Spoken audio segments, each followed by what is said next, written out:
Thanking you for inviting me to your program. It's a pleasure to be here.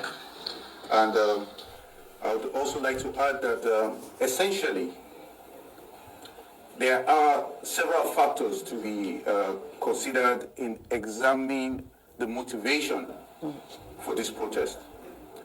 One of such factors is the motivation. Is it motivated by opposition politics? Is it motivated by sovereign interference? Could it be motivated by interest parties or by terrorist groups or even organizations that are feeding on the frustrations of Nigerians? Right.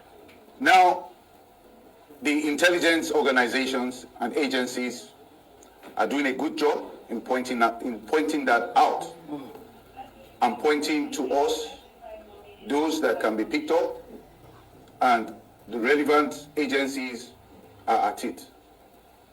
But it must be stated that while the protesters have a constitutional right to conduct peaceful protest, they do not have a right to mobilize for anarchy and the unleashing of terror. Yeah, but these are groups, Nigerians. They're not, organizing to cause anarchy, what you call anarchy or chaos. They're only saying we're going to come out to protest against bad governance and make some 15-point demands of the government without necessarily saying, they're not calling on anybody to destroy things, around the country, are they? Well, why are you reading anarchy into what ordinarily is a planned peaceful protest? Well, you need to look at the contemporary context for what has initiated this protest. And we don't need to look further than Kenya. Right. They want to shadow what is happening in Kenya. And if we look at what's happening in Kenya, it's violent. There have been destructions of properties. And we know that for Nigerians, when we copy, are indications that there will be status-related violence. And what do I mean by that? Right. Good. You carry a smartphone.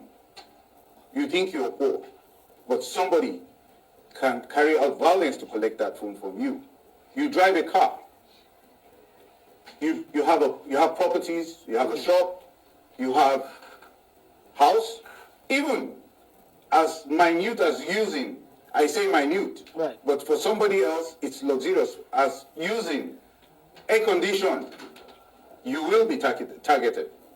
And other areas that we found out that will be targeted are worship centers, businesses, markets, and the list goes on. So does the military have any plans to protect and ensure that, these places where you have mentioned, worship centers and what have you, markets, will have adequate protection? What kind of contingency plan are you making as a military to ensure that, the peace carries the day?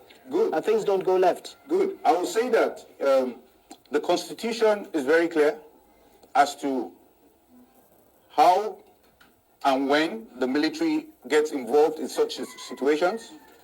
There is what is called military aid to civil authority, which involves the deployment of the military in such a situation in support of the police and civil security to maintain law and order. Until we are invited, we don't come in. But for now, what we're doing is carrying out situational awareness to read what's happening in the environment so that at the point, if we are called in, we know exactly what's happening. If you are called in as a military, will you be protecting Nigerians? Or is it the government that you'll be protecting? Or will you be maintaining the role that the Constitution says is yours to play? If we come in as the military, ours is to carry out our constitutional role and responsibilities. Which is? Which is to support the civil authority and agencies to ensure law and order is maintained. And the civil authority and agencies we're talking about here now is the police, because at that point, it is assumed that the police is overwhelmed.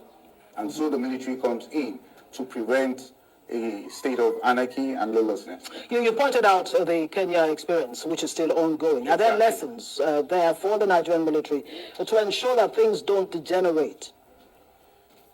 Well, I will say that we have conducted protests in this country prior to now.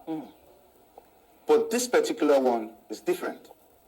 What makes And it is different? different because there's an atmosphere of hardship.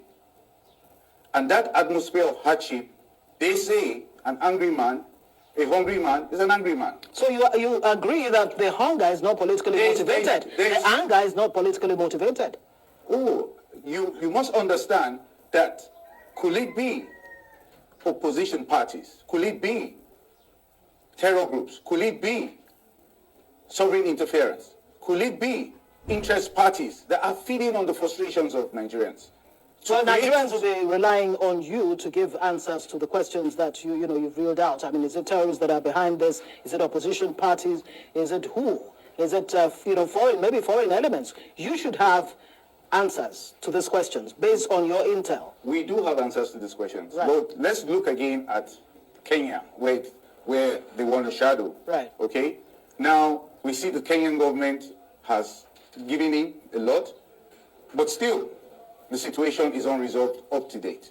We wouldn't want such a situation to happen in our country. And what we're saying is that we need to quench the fire of violence rather than to ignite it. Because when we ignite it, there's no telling how far that fire will go.